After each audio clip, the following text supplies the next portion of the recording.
There's a tremendous housing shortage in Havana. Standing here on the roof of the former Hotel Bristol, you look around and it's evident everywhere. Buildings that have collapsed, rubble and bricks lying, open rusting steel beams. Unfortunately, that's a very common scene here in Havana. Aquí no hay ningún barrio en La Habana, por exclusivo que sea, que no tenga edificios. Here, every barrio in Havana, no matter how expensive, has buildings where people are cramped together.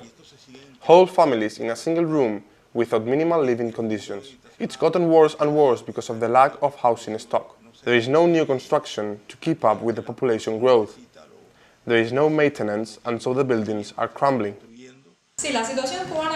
Yes, I like to compare today's situation in Cuba to the old crumbling buildings you see in Havana. You look at them and you wonder how it's possible that they are still standing. It's a miracle, but one day someone will pull out a nail from the wall and the whole structure will come down. That's exactly what's happening in Havana today.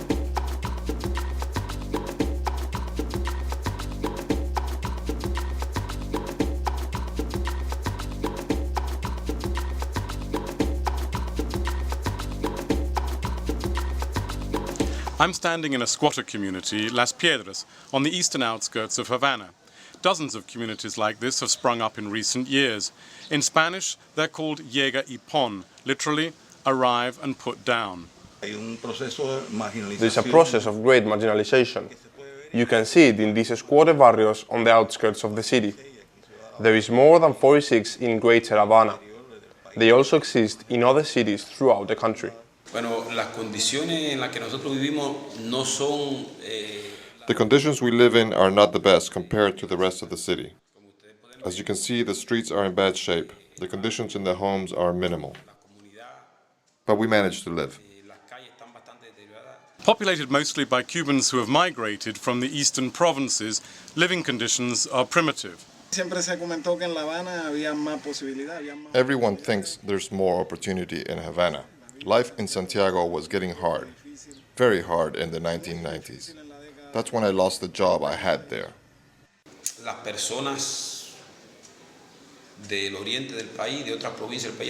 The migration of people from eastern Cuba to Havana has created this need for housing. These people took advantage of this unused land and built their own shacks. It's a marginal barrio, and the people call them llega y pon. When I lived in eastern Cuba, I earned 5 pesos to fix a hemline. Here, I can charge 10 pesos. In Santiago, I could never afford 2 pairs of trousers, 2 shirts, or 2 pairs of shoes. It's a total erosion of our surroundings and even an enormous loss of social values, which I believe to be the greatest damage to society today. I came here 5 years ago to get away from personal problems in the place where I lived with my parents in the city.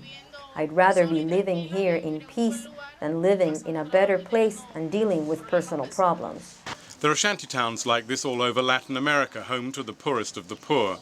But this is socialist Cuba, so even here, residents receive the essential social services. There's water and electricity. It's great here. Free education, healthcare.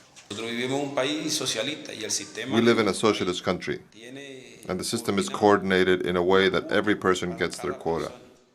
Everyone who lives here in this barrio has a right to their share. It's the same for everyone. We get the same hospital services as everyone else. Whatever you need, you show up and are attended. That's important. There are schools close by. There's a bus route near here. When there's a hurricane, they evacuate us to higher ground and they give us everything. These squatter communities represent an odd contradiction for the Cuban state. In strictly speaking, they're illegal. The electricity is stolen from overhead cables. Most people don't have state jobs. Instead, they work in the black market, buying and selling fruit or clothing, doing odd jobs. We are all legal. Everyone here works.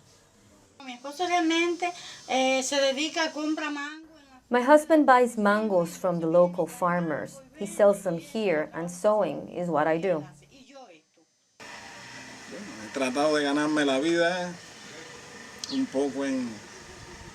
I work a bit in tourism as an unofficial guide. I show tourists around.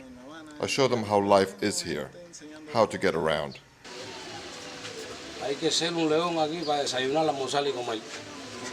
You have to be a lion to get breakfast, lunch, and dinner here. That's the truth. The salaries we get here aren't enough to cover our basic needs.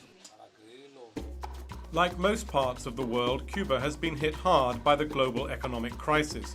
But it's a different reality in Havana's squatter communities, where the population lives off an informal economy, very adept at resolving daily needs out of nothing.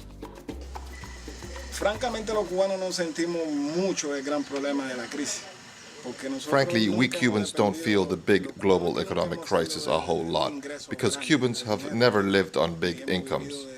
We are accustomed to living on limited means because of problems such as the US economic embargo, the collapse of the Soviet bloc. We have always lived with problems. The only thing we can do is wait and see what happens. You can't do anything except wait and see what solutions the state comes up with. But well, we have overcome all that and we managed to live with love. That's how it is. Cuban and onward.